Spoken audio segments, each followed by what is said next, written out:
but it's my first time to stand up in front of the church.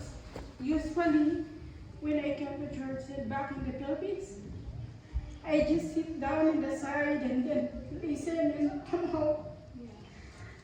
But today, I need to share my experience, what happened to me. But before I will give that details of what happened, uh, I remember when back 20 years ago,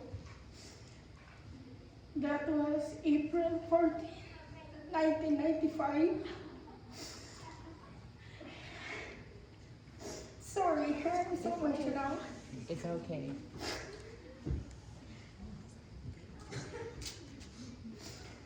That was about 10 o'clock in the morning. So this is, the situation is almost the same what happened to me, but the scenario is different. So when I came back to our place, that was a Holy Week at that moment. And then when I came to our house, we live in a compound with it's all our relatives. So my auntie right beside our place, she shouts and say there's a fire and fire. So we run and come and quickly go outside in our house. So, but first instinct, all I need is to carry the TV. So I said, wow, I'm always carrying a TV, and then I just let my sister, she's pregnant at times with John Signal. And then just me and my sister going down the stairs and running outside to the open place, which we call it plaza in the Spanish word, but it's kind of like an open field, a park. So when I look around, my mom was not there. So I quickly run. The fire is right beside our house. So I quickly run and go back to our house and look for my mom. So I find my mom that I think she's a stage in shock. So my mom just walking around the corner in our bedroom. She doesn't know what to do. And I convinced her to go down because the fire is right close to our house, right beside. And then she doesn't want to come because she's worried about my niece's clothes, just my niece's clothes. Like she wants my niece's clothes to gather and bring it up outside. So I said to her, no, we don't need that, but she doesn't want to get out of the house. So just to convince my mom, I just gather all my niece's clothes and spread a blanket and fold it and try to tell mom, okay, the clothes is already in my hands, let's go and run outside of the door. But the time we try to open the door, it's a little bit hard to open, but we made it. And then we go down and out in the plaza and then just look at our house that started burning. Until it's burned, we pray and trust in the Lord. We just, all now we have is our clothes. Nothing has it aside from the TV that I grabbed for the first coming out. So, before I continue the story of what happened to me, I will share my faith in God. We know that sometimes we have up and downs of our beliefs toward Jesus, Lord Jesus Christ, but it's hard for us because we grow up with the family. With my both parents has the same religion. They don't have the same. So my father, they go church on Sunday, and my mother, we go church on Saturday. So I go church Saturday and Sunday. So they tell me, even my grandparents, they said, no, you can't go to heaven because you pass day, you go church Sunday and Saturday. I said, oh. So I think about it, and then when I was 10 years old, it was too early to get baptized, but I insist because I think it's too young. So I insist to my mom that I want to get baptized because our grandparents, like, especially when there is an occasion, they serve a plate with full of foods that we don't really eat because we don't cook any meat inside our house. It's more on vegetables. And then they put us in the bedroom, and then they don't let us get out of the bedroom, and at least we eat all those foods. So that's what encouraged me to get baptized at the early age of 10 years old. But I said to my mom, I will undergo of a Bible study. I think I'm enough to understand because it's in our own language. There is an English, but they will translate it into Cebuano. So I get baptized, and then my journey being a Seventh-day Adventist started. Like they said, my grandmother told me that, oh, one of these days you become a pastor. How do you call that in a woman? So I said, I don't think so because I'm a shy person. I just sit down and listen and come to church, but I didn't listen to my grandparents bully to me, but they're my grandparents. I love them. I respect them. So as long as I grow up, I go with any activity at church for the kids' church, for a youth program. I did, and then when I was graduating, I need to study in college. Uh, we don't have enough money for me to pursue our college, so I take a scholarship. So when I take the scholarship, I don't know yet the result, but my mom said there's a youth program. You need to go and participate. So that's my a long travel for a youth program. So when I came back, I think that's a week of a youth program in Sindangan, part of, right close to where Kuya Mario lives. So when I came back and find the result is already there, and they gave me a 3 years of course, but since I was there, so they changed it to a 1 year. They give this one to the other person, but I didn't complain because I went to the church for the youth program. It's all about Jesus. So just have faith and do not complain with God. And now at age of 35, I go in Manila to travel and find a job. I find a job which is I have worked during Saturday until here. I know I have Saturday work, but I keep on praying to the Lord as long as your heart and your mind is with Him and you believe. There's no impossible there that He always forgives us and He understands because we're just a human being that we need something. But I never forget Him. And when I age of 35 years old, I said, I'm still single. I need to find a husband. So Gary and I, we met on social media, and then we're chatting for 2 years, and then he kept telling me, I want to meet you back in the Philippines. I want to travel. I said no, because of our age gap, but he kept trying and pushing me and telling me that I just want to be like friends have chatted, but not really intended to become a husband. But he insisted to come and visit me and meet me in person. So he came and met me in person, and we spent together for just and then he came back, and then we talked about of trying to come over here just a tourist visa to work out if our relationship are gonna be work out. But our application is turned down, so he decided to come back within a month just to marry me because he wanted me to come over here. So the process, it takes about 6 months after we get married, and we're so happy and came. But being a married, it's hard. We don't grow up with the same faith. We don't grow up with. We have differences in our life.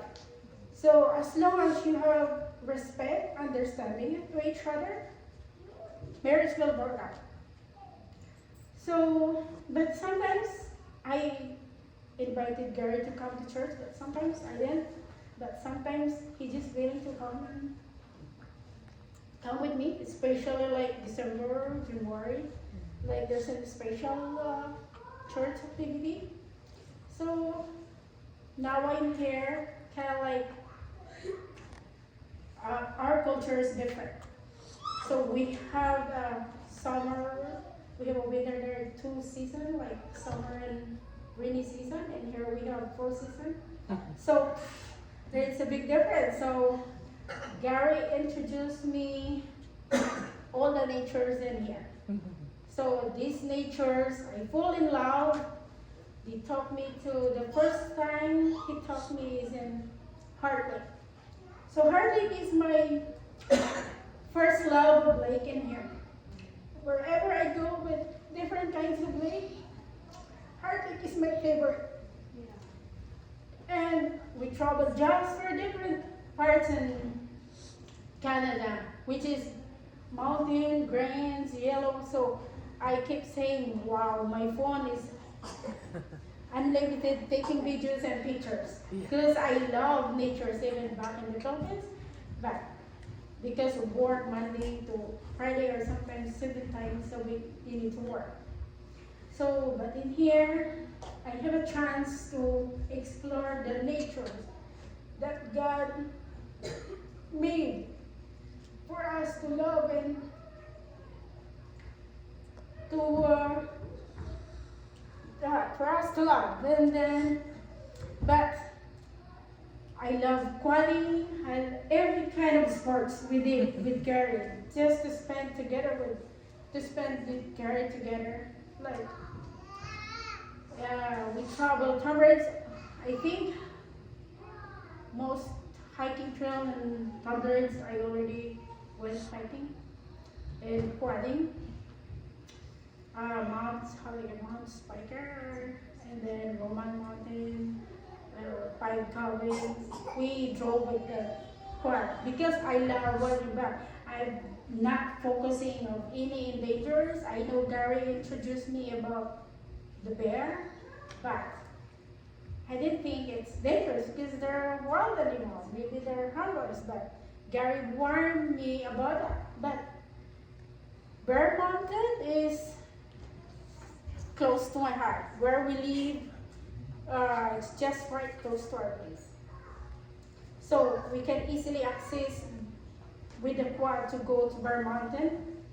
So I have 5 days on, 5 days off, on 2 days off, 2 days on in my work.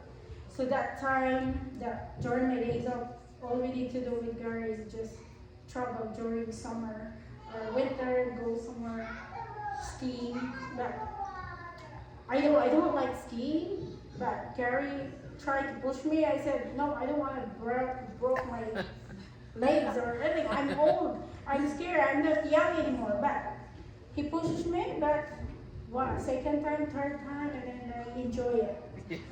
But I miss that this year because I can't do it. I'm scared because I'm fragile.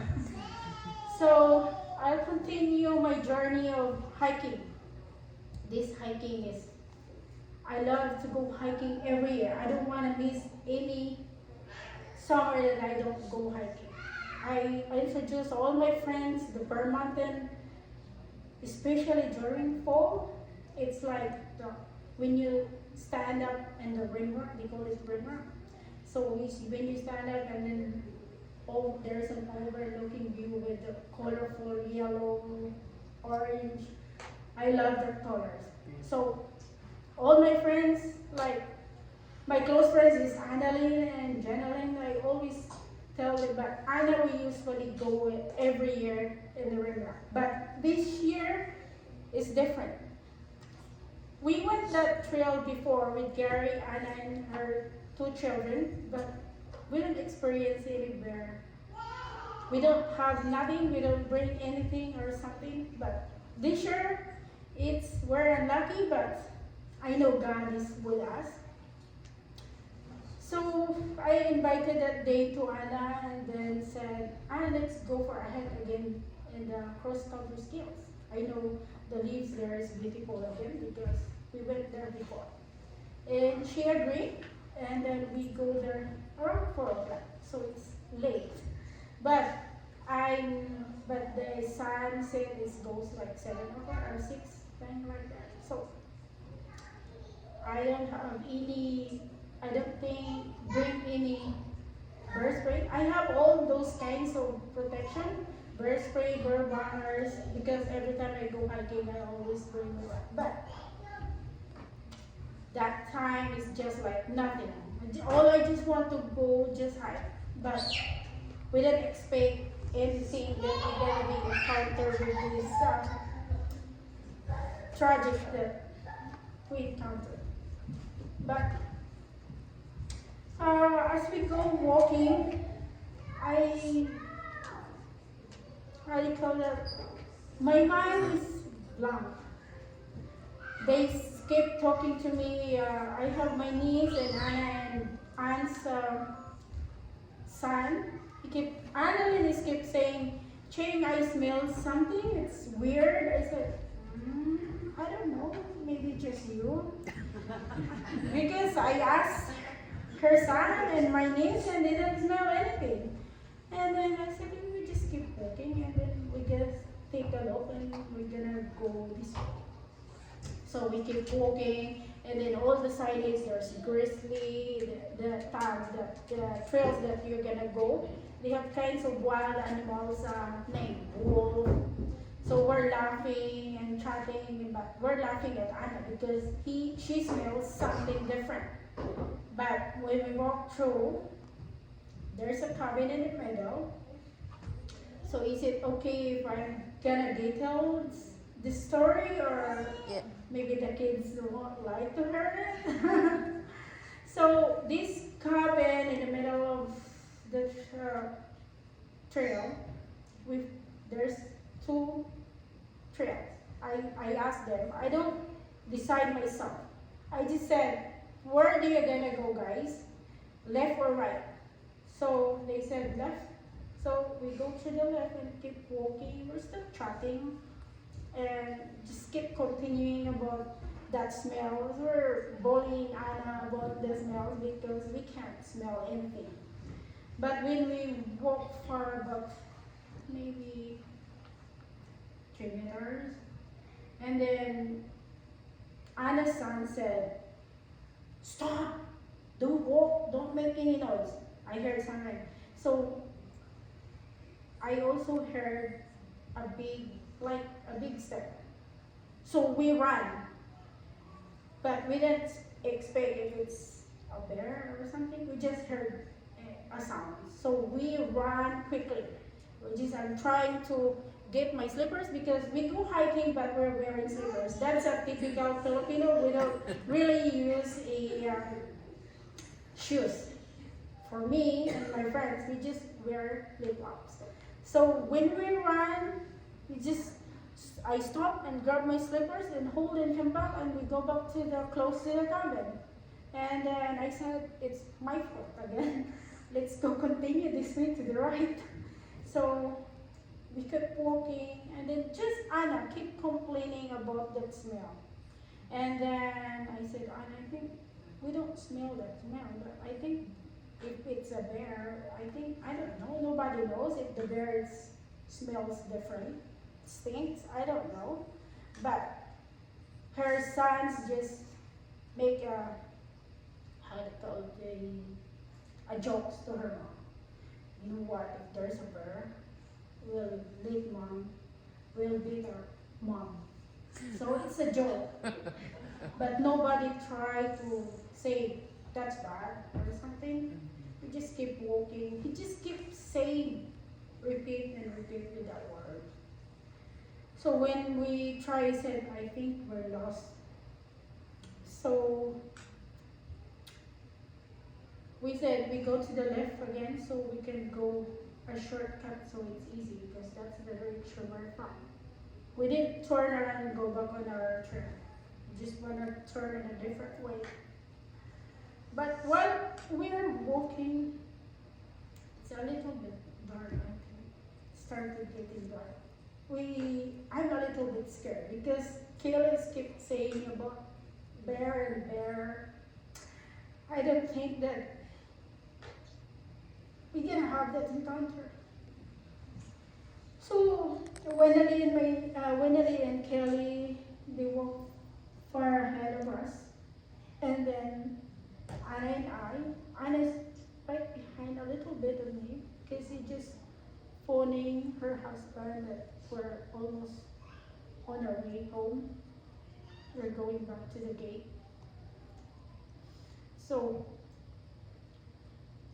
Kelly turned around and said, there's bear and run. So when you're in a panic, if you're in a situation, you don't know what to do, right?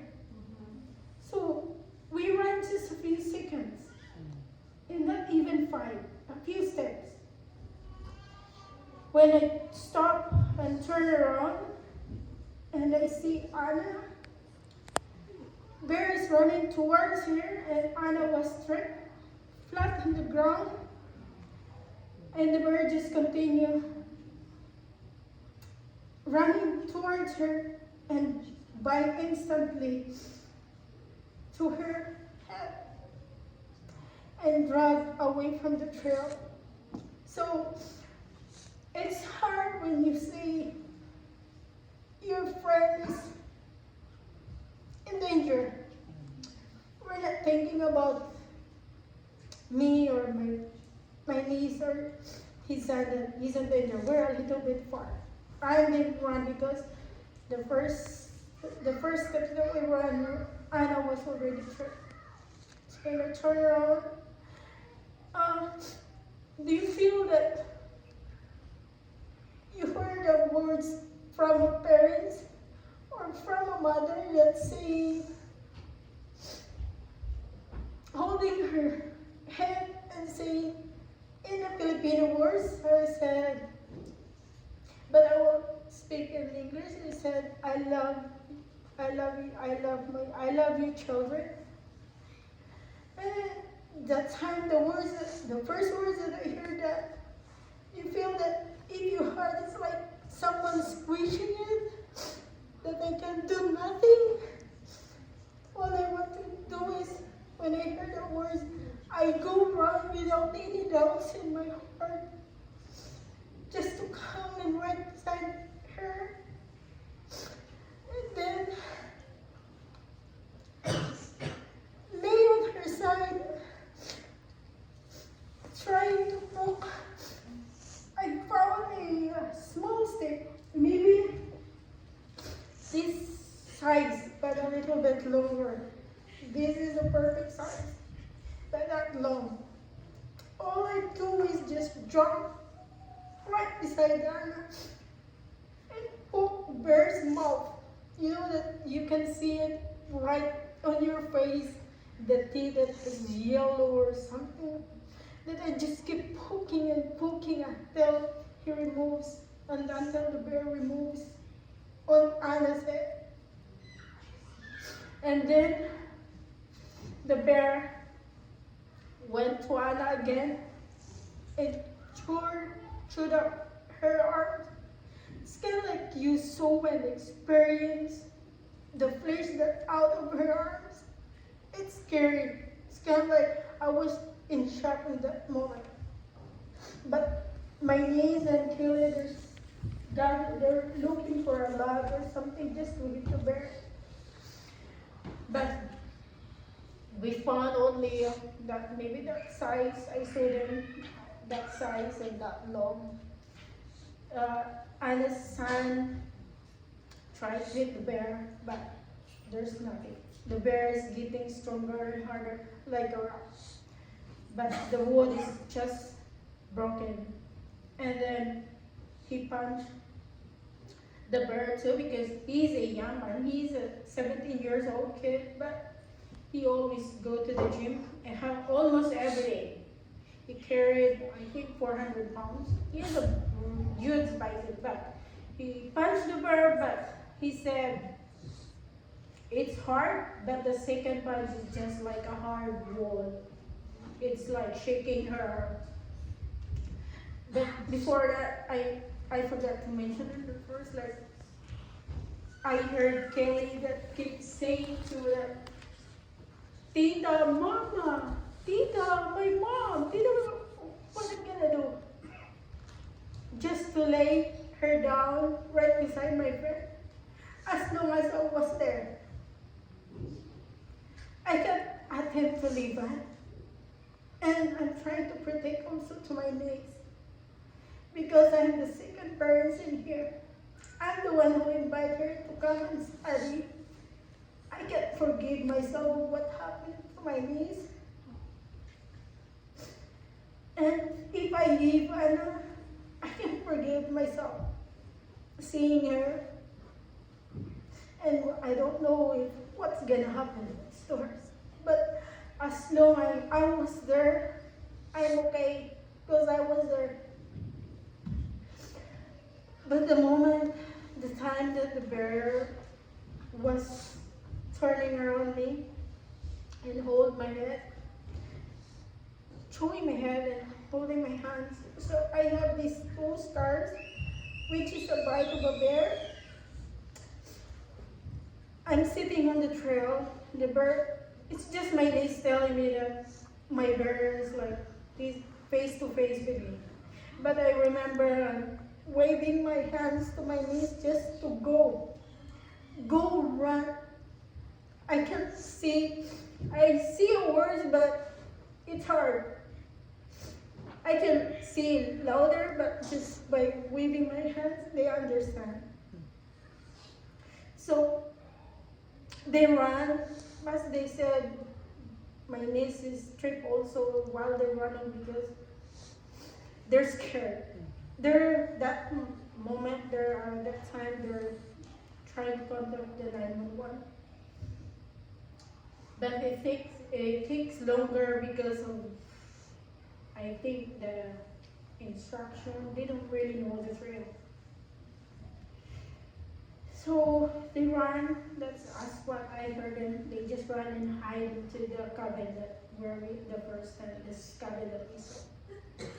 And then as the bear keep continuing, I think the bears, most of that time, the bear spent the whole time with me. Every time the bear is trying to hold my head, I use my hands to protect, just like that. But I let myself to be in a prone position, but not really flat, that side, because I'm having trouble breathing if I'm gonna be flat. So just to protect my organs, my face, my body, my organs, because that's the first thing that if you have a soft spot and if once of your organs being damaged, you're gonna die. So while I'm laying down in the ground, all I was saying is Psalms 23, which is I memorized that word, chapter. Psalms 91, I keep babbling my mouth. The whole time I never stopped saying the word, that verses. Because I remember Psalms 91 and Psalms 93. My mom keeps saying, that's your protection wherever you go. Psalms 91. So the whole time, even the bears trying chewed me up. All I just say, if the bear chewed up for the first time on my hips, all I say the words is in Jesus' name. I don't need to see any words. Everybody say in Jesus' name. I just trust in the Lord at that time. He's the only one I can lean on. And the bear tried to lift my legs up and hold and try to bite my ankle. But I think it's bony part. He didn't bite part. But I still have a mark on it. He dropped my legs and tried to tilt me over. Flip me over, and then when the bear tried to start scratching my tummy, and I questioned, Lord, is this the end of my life? But it's a miracle. The bird just stopped scratching and walked towards Anna again and fight and bite with Anna. But I'm still saying, Anna, please Anna, don't move. Don't move. And I think the bear hears my voice again, and he came back again. And do my head again. But I still keep protecting. And then, you know what? I think bear is tired too. Because he stopped. Sometimes I hear he's right beside me. You know the hair of the dogs or like something. It's like, yeah. And you hear the legs from the bear's family. You hear everything. It's so quiet. And then the bear started to bite me. This is the last thing that I don't know what to do. Like, in my mind, it's just Psalms 23 and Psalms 91. I stopped talking. I stopped bubbling my mouth. He carried me and sat on Aunt's body and tried to sway, just like if you notice that dogs or a cat holding in the neck. And swinging me, but all I want to do is just relax. Even I'm having trouble that time of breathing. My breath is just like up and down. I'm almost out of it. But I burn my mind to be conscious. Because once I'm unconscious, I'm done. So when the bear is doing it, I just let the bird go wherever his head goes. And the funny thing is, Anne said, did you jump, Jane? I said, how can I jump? I can't even hardly breathe or move. So that's about 5 minutes after the bear tried to stop swinging my head. Because if I'm gonna try to hold my head, I'm gonna end up breaking my neck. So when the bear tried to put me down in the ground again, we hear a sound of a quad. I know the sounds because I usually drive cars. So the quads, the officers just stopped right beside us, right close to us, but they didn't see us. So we didn't see anything because when we say something louder, the bear will hurt us and attack us again. But with the quad starting to go a little bit farther, because as they said, they're following the blood. It's like tons of blood in the trail. They follow and then they stop because that's where the blood went. So when the quad stopped, we started yelling help, even we know the bear is right beside us. The bear is sitting on top of us. So we decided to yell for help, bear help, and I shook the bushes, how do you brushes? shook, so they hear the voice, but they know where it came from. So we hear they're talking, and then we heard a shotgun. I know I heard just once, maybe because my mind is trying to lose it. And then Anna said there's two shotguns. I said, I don't know, but I heard once for the first time. And then the medic just said, this is a quick one. I know it's hurt, but I will carry you quickly. I will dump you in a pot. You know what? He holds on my arms, but like, you know the feelings that you don't feel any hurt while the bear is just trying to chew you up. I don't feel any hurt in that moment.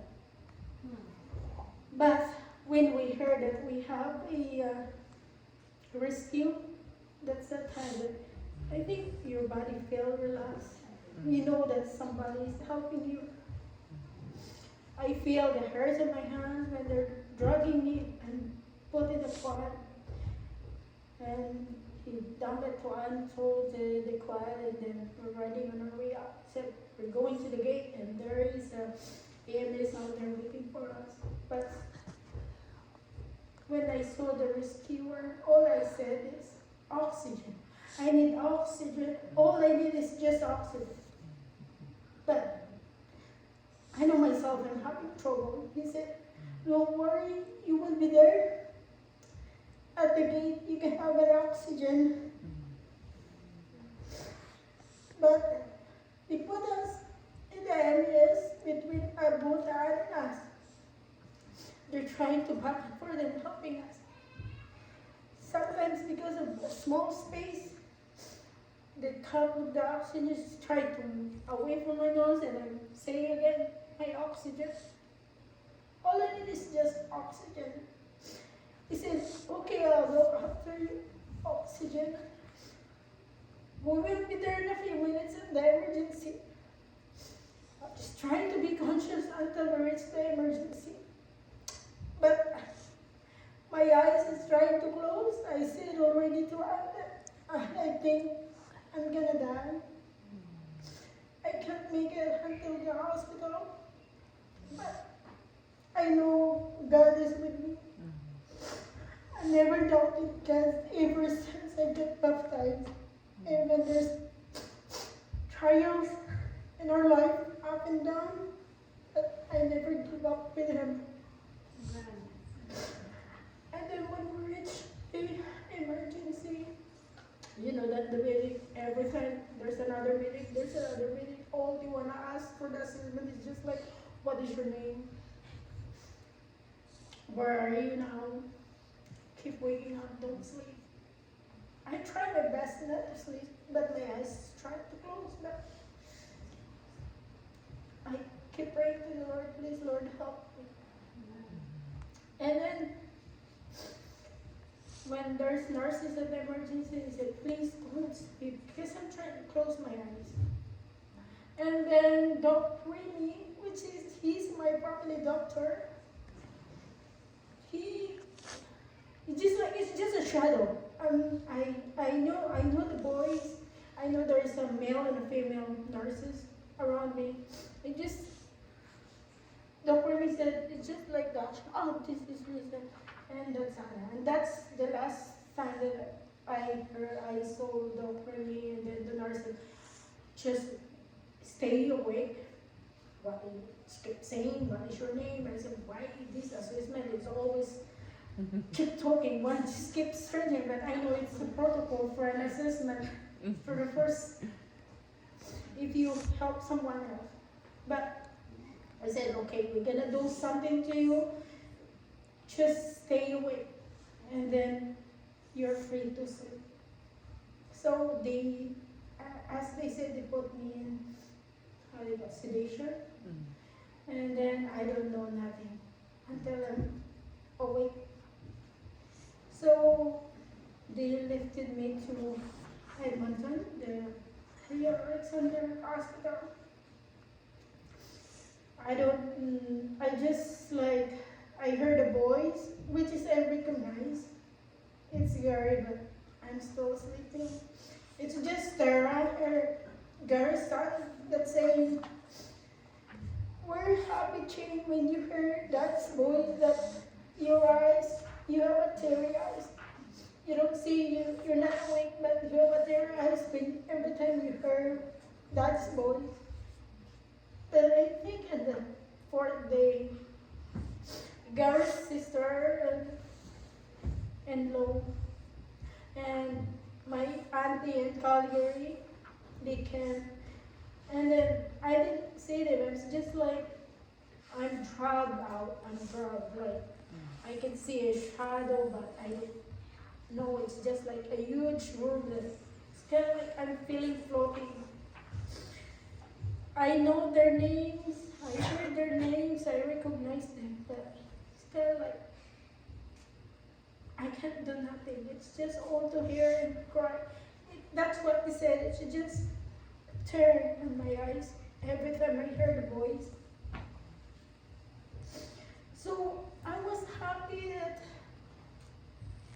God give me a second life, give me a chance. Maybe just, I don't know, to testify or something, standing up in front of here, that which is I always say no every time they ask me. I always say no because I'm shy and I'm scared. I don't know how to speak. I don't know how to build any kind of a testimony or words, and especially my voice is like terrible. I can't. I love listening music, but I can't. But maybe that's why I'm still alive, just to share this to everyone. Just do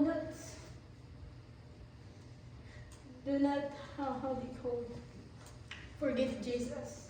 Even in your life, you have up and down, you have many problems, you have many trials.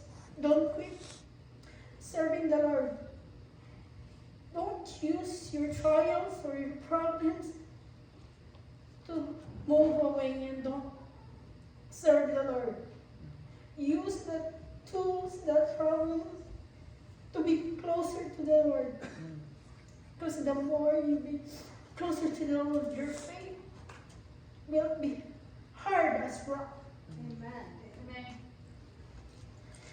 So, as I told you that the weather back in the Philippines and Canada, I'm gonna share this story.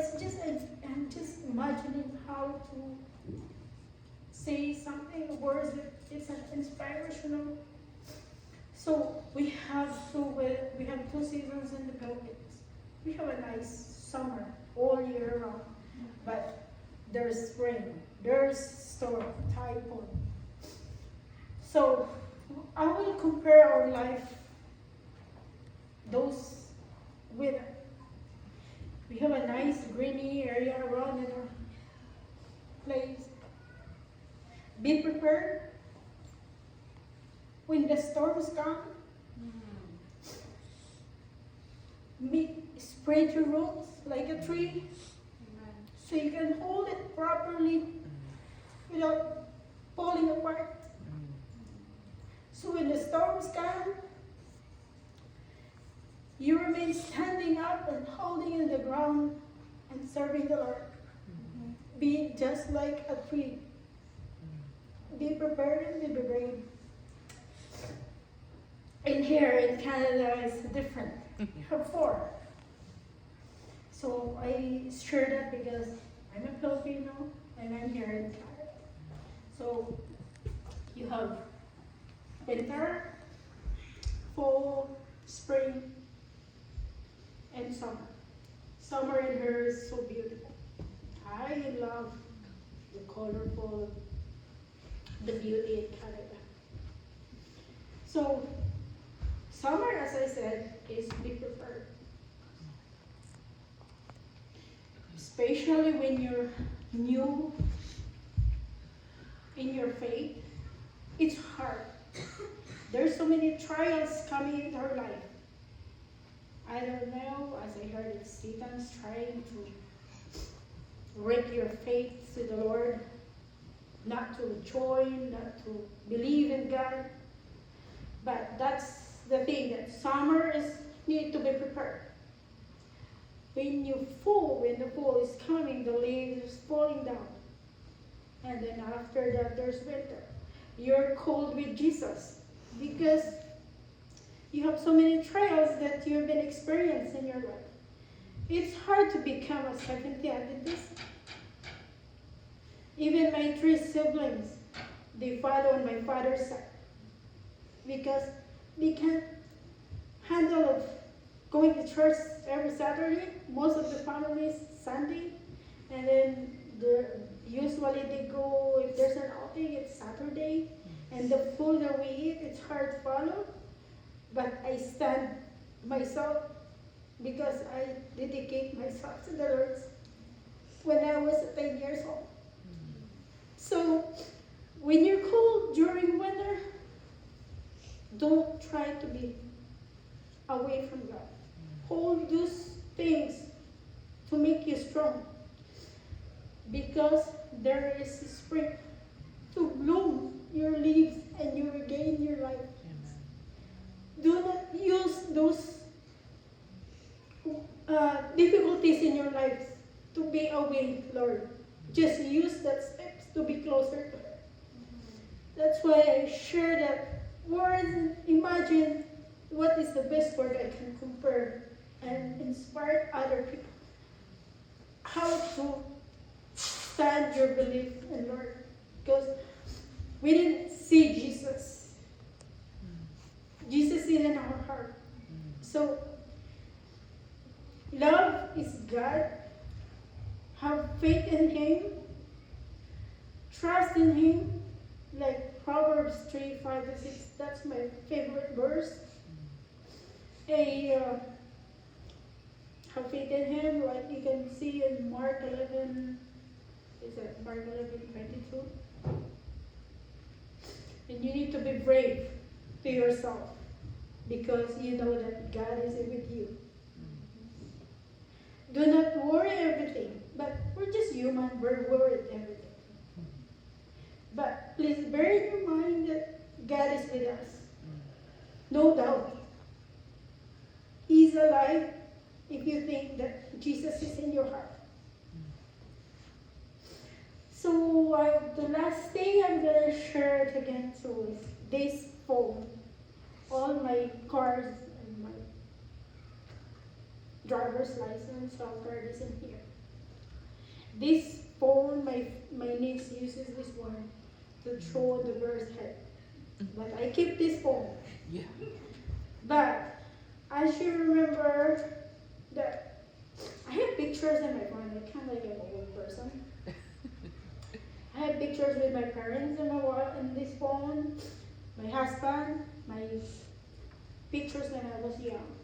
But this one and this one, it's always in this one, I put this in my phone because nowadays you can't go anywhere without phone. It's kind of like connected to your life.